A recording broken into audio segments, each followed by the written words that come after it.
મહીસાગર નદી ઉપર જે ગંભીરા બ્રિજ છે એમને સવારે 7:45 આસપાસ કોલેપ્સ થયો હતો.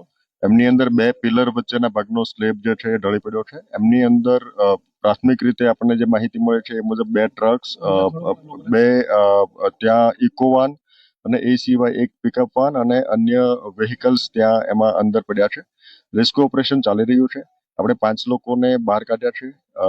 અન્ય રેસ્ક્યુ ઓપરેશન ચાલે છે. વિગતવાર માહિતી આપને આપીશું. અગત્યનું અત્યારે રેસ્ક્યુ ઓપરેશન છે આપણે ઇમરજન્સી રિસ્પોન્સ સેન્ટરની ટીમ પણ અહીંયા મોબિલાઇઝ કરી છે. આ સિવાય આપણી નગરપાલિકાની ટીમ છે, ફાયરની ટીમ છે, એનડીઆરએફની ટીમને પણ આપણે અહીંયા બોલાવી છે અને સાથોસાથ આપણા તમામ વહીવટીતંત્ર, પોલીસ અને બાકી વિભાગો પણ અહીંયા છે અને રેસ્ક્યુ ઓપરેશનને આપણે પ્રાથમિકતા આપીએ છીએ. સ્થાનિક લોકો અને તરવૈયાઓ પણ આ રેસ્ક્યુ ઓપરેશનની અંદર જોડાયા છે. એટલે હાલના તબક્કે આપણી પ્રાથમિકતા આગામી 1 કલાક માટે રેસ્ક્યુ ઓપરેશન હશે. આપનો જે મુદ્દો છે કે આ બ્રિજ શા માટે કોલેપ્સ થયો એમના વિગતવાર આપણે કારણોની આપણે જાણ પણ કરીશું, પણ હાલના તબક્કે અગત્યતા આપણી આ બ્રિજના જે રેસ્ક્યુ ઓપરેશન છે આપણે એમને બધાને બહાર કાઢીએ અને એમની લાઈફ લોસ આપણે મિનિમાઇઝ કરી શકીએ એ દિશાનો પ્રયત્ન આપણો છે.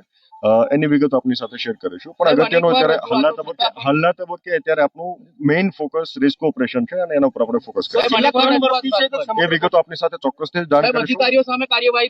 ચોક્કસથી આપણે જે પણ કાર્યવાહી કરવા પાત્ર છે ચોક્કસથી કાર્યવાહી કરીશું. હાલના તબક્કે અગત્યનું અત્યારે રેસ્ક્યુ ઓપરેશન છે અને એના ઉપર ફોકસ કરીને આપણે સમગ્ર ટીમ મોબિલાઇઝ કરીએ છીએ અને રેસ્ક્યુ ઓપરેશનમાં આપણે તમામ સ્થાનિક લોકો પણ સહયોગ કરી રહ્યા છે. આપ તમામ આગળ પણ અપેક્ષા છે કે રેસ્ક્યુ ઓપરેશન ઉપર ફોકસ કરીને આપણે એના ઉપર આપણે એ દિશામાં જેવો ફોન કરજો બપોર. હારું હેડ.